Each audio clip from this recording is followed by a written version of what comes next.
2025년 새해를 맞이하여 살아가는 기도 동역자님과 가정, 공동체와 일터 가운데 하나님의 크신 은혜와 축복이 충만하게 임하고 흐르는 역사가 일어나기를 진심으로 축복하며 기도드립니다. 2024년 지난 한 해 여러 도전과 어려움이 있었지만 하나님의 은혜와 기도 동역자님의 귀한 동역으로 하나님의 나라는 매이지 않고 더 확장되는 은혜를 경험했습니다. 여러분 한 분 한 분의 동역에 진심으로 감사드립니다.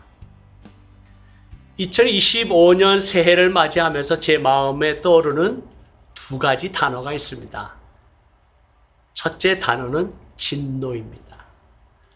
시편 기자는 말하기를 어찌하여 이방 나라들이 분노하며 민족들이 헛된 일을 꾸미는가. 중동 지역의 나라와 민족 간의 갈등과 전쟁, 러시아와 우크라이나의 전쟁, 또 얼마 전 한국 대통령과 국무총리의 탄핵으로 인한 이 정치적인 혼란, 지구촌 곳곳에서 들려오는 난리의 소식을 들으면서 이 시대를 향한 어쩌면 마지막 때 하나님의 진노와 심판이 더욱 가까이 오고 있음을 보고 있습니다.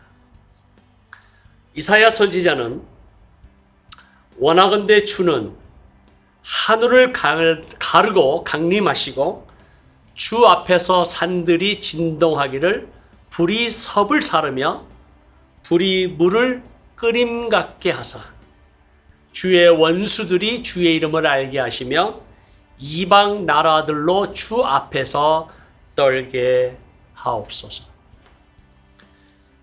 여호와 하나님을 대적하는 나라와 민족을 향한 하나님의 심판, 하나님의 진노가 임하고 오히려 그것을 통해서 하나님의 살아계심, 하나님의 영광, 하나님의 능력이 더욱 드러나는 하나가 되기를 간절히 소원하고 기도합니다. 둘째 단어는 부흥입니다. 요엘 선지자가 그 후에 내가 내 영을 만민에게 부어주리니 너희 자녀들이 장래일을 말할 것이며 너희 늙은이는 꿈을 꾸며 너희 젊은이는 이상을 볼 것이며 그때에 내가 또 내 영을 남종과 여종에게 부어줄 것이며 그때에 이적을 하늘과 땅에 베풀리니 그 피와 불과 연기 기둥이다. 2025년도에도 여호와 하나님께서 투르키예와 이슬람권의 땅과 민족들을 더 흔드시고 예수 그리스도의 복음이 더 힘있게 전파되는 놀라운 일을 행하실 것을 믿습니다. 하나님의 약속의 말씀대로 큰 부흥의 파도가 밀려올 것을 믿습니다. 따라서 우리는 이 시대에 일어나는 현상과 징조를 바라보며 분별하는 지혜를 가지고 자다가 깰 때임을 알아서 어둠의 일을 벗고 빛의 갑옷을 입으며 단정히 행하고 오직 주 예수 그리스도의 옷을 입어야 합니다.